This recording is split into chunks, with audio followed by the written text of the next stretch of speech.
Hello and welcome to the Gaggle, where we challenge and, if necessary, destroy media narratives. I'm Peter Lavelle. On this edition of the podcast, we're going to talk about whether it's a diplomatic breakthrough or not. The Trump administration is heralding this as a diplomatic achievement of the administration going into the election of Israel normalizing relations with the United Arab Emirates and Bahrain. To talk about it, we have George Szanuely and Marcus Popadopoulos. George, what's your immediate reaction? Because I'm kind of ho-hum. George. Well, that's pretty much my immediate reaction too. It all seems to be just part of his bizarre campaign on the part of Trump and his surrogates and his acolytes on Fox News to suggest that he is meritorious for a Nobel Peace Prize. A new Bismarck. A new Bismarck. That's right. Bahrain and the United Arab Emirates are insignificant players in the Middle East, that they recognize that Israel is of no importance whatsoever.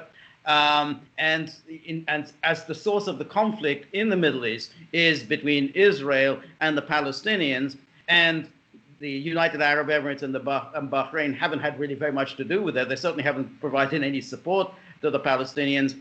The fact that they're out of this, this coalition against Israel, which never really existed, is of no importance, and that's why it's an event of very little significance. Yeah, I mean, Marcus, they keep using the phrase, a breakthrough in the peace process. Well, as far as I know, the United Arab Emirates and Bahrain were not at war with Israel, so I'm not really sure what peace is broken out here. I mean, for me, obviously, a number of things are in play. This is Jared Kushner pushing the margins of his deal of the century to salvage it somehow to get something out of it, and so this was always something on the margins he could throw in. Anyone that is a student of the region knows that Israel and the United Arab Emirates have had deep contacts on a number of issues here. So it's certainly nothing new. Is it a shot across the bow at Iran? Yeah, maybe, but it doesn't have any material impact. But I think the third thing that I think is most important, it is the neocons in Washington that really want to continue to make it clear that the United States will not withdraw from this strategic backwater known as the Middle East. And so Trump is being played again. Go ahead, Marcus. The development is neither a diplomatic breakthrough nor a breakthrough when it comes to the Middle East peace process. And I say peace process in inverted commas. On the one hand, it is true that Donald Trump can go into the forthcoming American presidential election by saying that through his endeavors, the state of Israel, which is a very, very important, historically important factor in American presidential elections, has been strengthened because the United Arab Emirates and Bahrain have now normalized their relations with Israel. I suppose he can make that argument. The Israel lobby will take that up. But I believe, Peter, that we have seen a breakthrough, and it's a geostrategic breakthrough for Washington. The Americans know that in Syria, their objective was defeated, principally by the Russian Federation. So now the Americans are trying to strengthen their supremacy in the Middle East by strengthening the position of Israel. And what better way to do that than by introducing formally the Arab Gulf countries to Israel? So the United Arab Emirates, first of all, said it would normalize relations with Israel. And now we have Bahrain. That is the way of the Americans strengthening their position in the Middle East to their defeat in Syria. And I believe that Bahrain will not be the last country. Saudi Arabia undoubtedly will be next or will follow, though we know, Peter, that Israel and Saudi Arabia have had for some years now informal diplomatic relations between themselves. So I do think that what we have seen happening is the Americans trying to enhance their mastery of the Middle East because they are concerned by their defeat in Syria, because what has emerged from their defeat in Syria is an informal strategic alliance between Moscow, Damascus, and Tehran. And that is of great concern in Washington and in London. Yeah, but I still don't think these two moves move the needle in any way. As a matter of fact, I think there's a huge downside for particularly for the United Arab Emirates and other Gulf countries because I mean, from what I have gleaned from the Middle East press, this is not a popular move. I mean, these are royal families that are making decisions, on behalf of their quote unquote state. I mean, it's a state in a very different way than we understand it in the West. Okay, these are royal families. Okay, and I know that a lot of experts don't like the phrase "the Arab street," and I can understand that. But a lot of public opinion on the ground is saying, well, these people have just shown their true colors finally, because it has been well known the relationship these Gulf countries have with Israel, and it's just being made more public here. But I don't think it moves the needle when it comes to Moscow, Damascus, and Tehran. I just don't see it. Okay. As a matter of fact, I think that, like I said, I think there can be negative fallout from it. Go ahead, George. Yeah, that's right. And in terms of this, what you were saying about Damascus, Tehran, and Moscow, that I think is something that the Americans are concerned about. And I would expect whoever wins the election, but more likely if Biden wins the election, that the United States will relaunch this war in Syria. They're going to start this again. They're absolutely livid over their failure to remove Assad, and they want to rectify this.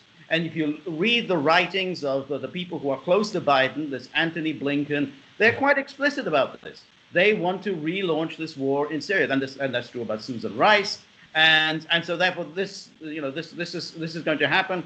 And Trump himself, one day he says he wants to pull troops out, next day is we're staying in order to guard the oil or steal the oil.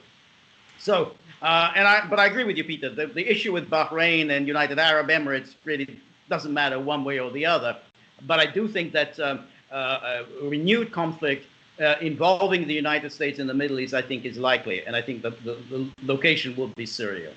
Yeah, I think you're both right. Okay, but Marcus, the Syria in 2014 and Syria in 2020 are very different places. First of all, the Syrian Arab army was, like a lot of Arab armies, not very well trained and corrupt, and an enormous amount of nepotism.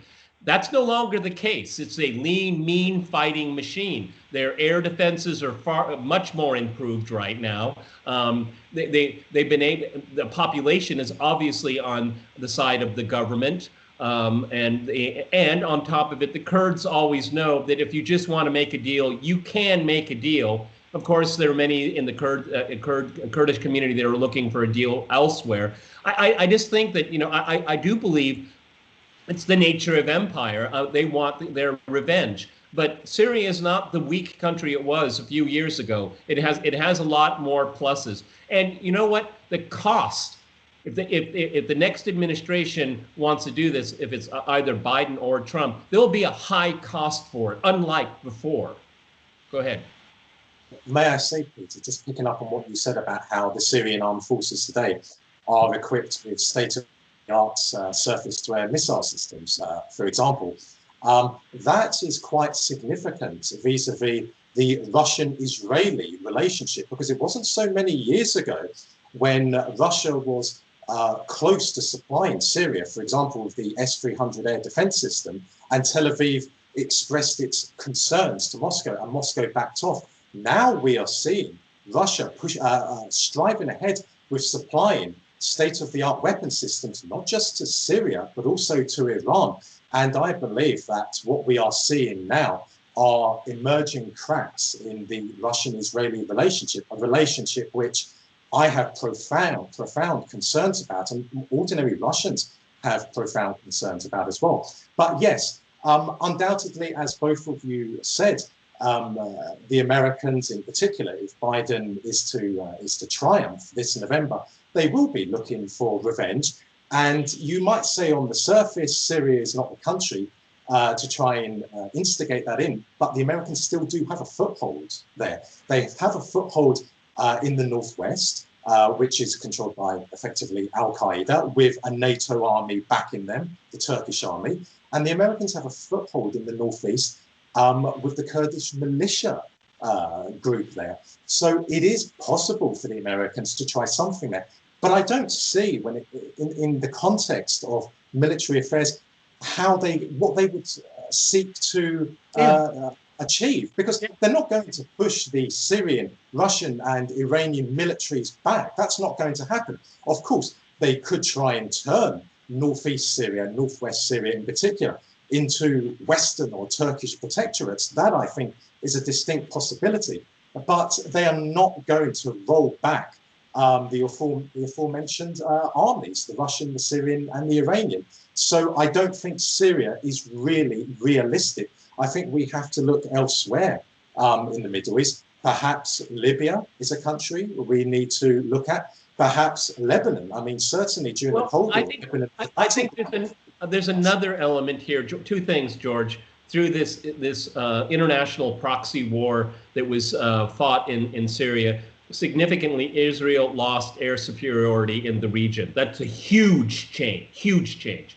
Number two, do you remember the attack on Aramco with low-tech missiles, okay, from Yemen? That's another thing there, is that you want to wage this. Well, it won't just be in Syria. It's going to be the entire region, asymmetrical, okay? And I think that attack on those oil facilities was a game changer as well. And because it was so devastating and so embarrassing for a country that spends, what, trillions of dollars on American trinkets, okay? That's a message too. You want to fight? We can fight in different ways. Finish up, George. Go ahead. Yes, exactly. But this goes back again to what we've been saying about American policy. American policy isn't about ultimately triumphing and having their man come in Damascus and say, we've got our Guaido and he's going to take over. It's about creating headaches. It's about making people suffer. And this, both the Republican and the Democrat administrations have been very successful. I mean, they have inflicted enormous suffering on the Syrian people. I mean, what Trump is now doing with the Caesar Act, with the sanctions, causing great suffering, much more so than his missile launches. And that, I think, was what is likely to happen. But you're absolutely right. If they do this war, if they can wage this proxy war with Iran in Syria, Iran will retaliate. And it is asymmetrical. They can just cause economic devastation with just a few missile launches. Yeah. And then the Americans will have to ask, how far are they ready to escalate? Well, I'm going to end on this. If anyone from the Biden campaign or the Trump campaign is watching this, I would just like to say to both campaigns, we did your homework for you, okay? So take it on board, okay? Because at the end of the day, no one is really going to win, and there's going to be an enormous amount of suffering, and that's really American foreign policy in the Middle East in a nutshell. George, Marcus, thank you for being on the Gaggle. Everyone, please like, share, and subscribe, and we'll see you soon.